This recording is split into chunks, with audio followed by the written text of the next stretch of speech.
जय श्री राधे।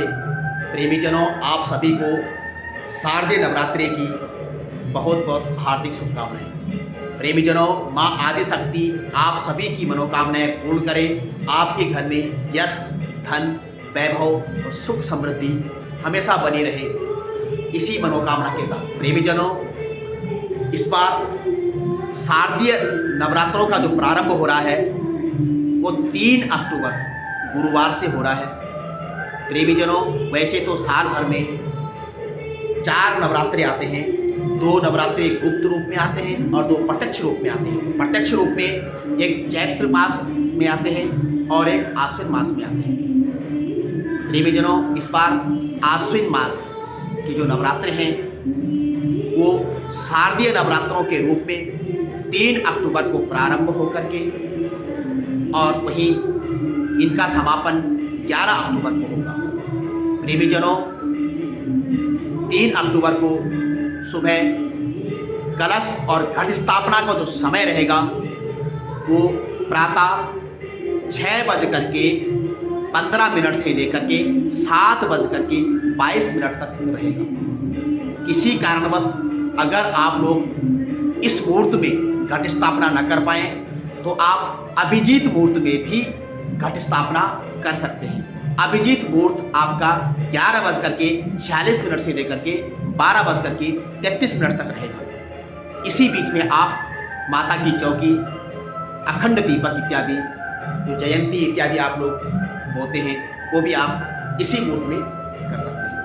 प्रेमीजनों, शास्त्र वो कहते हैं कि जब भी, वैसे तो माँ का जो वाहन है वो सिंह है, इसीलिए माँ को शेरा वाली भी कहा गया है। परंतु जब नवरात्रि में माँ पृथ्वी लोक पर 9 दिन के लिए आप और हम सभी लोगों की मनोकामनाएं पूर्ण करने के लिए आती हैं, तो उनका वाहन उस समय बदल जाता है, वो अपने अलग वाहन में आती हैं। इसका शास्त्र प्रमाण ज्योतिषी शास्त्र में भी मिलता है। शशि सूर्य गजारूढ़ शनि भौमे तुरंगमे गुरु शुक्रे च दोलायां बुद्धे नौका प्रकृतितः। इस श्लोक के द्वारा माता के अलग अलग वाहन होते हैं। उन अलग अलग वाहनों में माँ आरूढ़ होकर के आती है। प्रेमीजनों, सोमवार और रविवार को यदि नवरात्रि का प्रारंभ हो रहा है तो माँ हाथी पर सवार होकर के आती है। शनिवार और मंगलवार को यदि नवरात्रों का प्रारंभ हो रहा है तो माँ आदिशक्ति घोड़े पर सवार होकर के आती हैं। और गुरुवार और शुक्रवार को यदि नवरात्रि का प्रारंभ हो रहा है तो माँ डोली पर विराजमान होकर के आती हैं। और बुधवार को अगर नवरात्रि का प्रारंभ हो रहा है तो माता नौका पर विराजमान होकर के आती है। प्रेमीजनों, शास्त्र में डोली की सवारी जो है माता की, वो शुभ संकेत कारक नहीं होती, शुभ नहीं मानी गई है।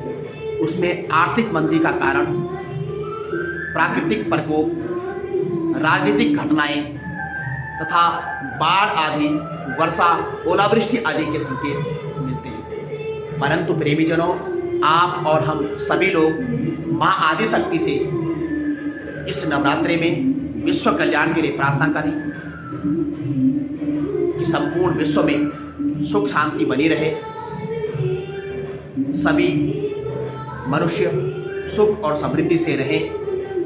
जो दारिद्रता, दुख, बीमारियां, जिनका कि विगत कुछ समय से जो ज़्यादा यहाँ पर बीमारियों का आगमन हो रहा है, बड़ी तरह तरह की बीमारियां आ रही हैं, उसके लिए हम माँ आदिशक्ति से प्रार्थना करें और अपने घरों में माँ दुर्गा की बालूमयी प्रतिमा हो या आपके घर में वैसे माँ की प्रतिमा हो, उसकी स्थापना करें।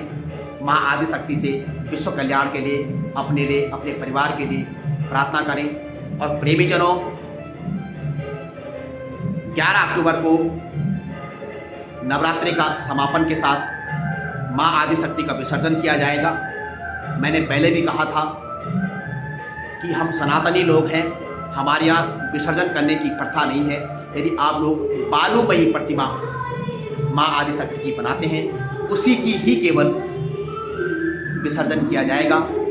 अन्यथा आप किसी मूर्ति का, किसी प्रतिमा का विसर्जन ना करें। हम माँ को अपने घर में विराजमान कर रहे हैं अपने घर की सुख समृद्धि के लिए, और फिर हम उसे विसर्जन करें, ये हमारी सनातनी संस्कृति नहीं है, हमारी हिंदू धर्म में ये परंपरा नहीं है। प्रभावित केवल उसी का किया जाता है जो बालूमयी हो, वो किसी भी देवी देवता की प्रतिमा हो, अगर बालूमयी प्रतिमा है तो उसी का ही विसर्जन किया जाता है, अन्यथा किसी भी प्रतिमा का विसर्जन नहीं किया जाता। प्रेमीजनों, आप सभी लोग इसी प्रकार से माँ आदिशक्ति के जो 9 दिन अलग अलग 9 रूपों में जो माँ आदिशक्ति की प्रार्थना की जाती है, उसे बड़े हर्ष और उल्लास के साथ मनाएं, और कन्या पूजन के साथ विजयदशमी का जो पर्व है उसे बड़े हर्ष और उल्लास के साथ मनाएं। प्रेमीजनों, इसी आशा के साथ जय श्री राधे।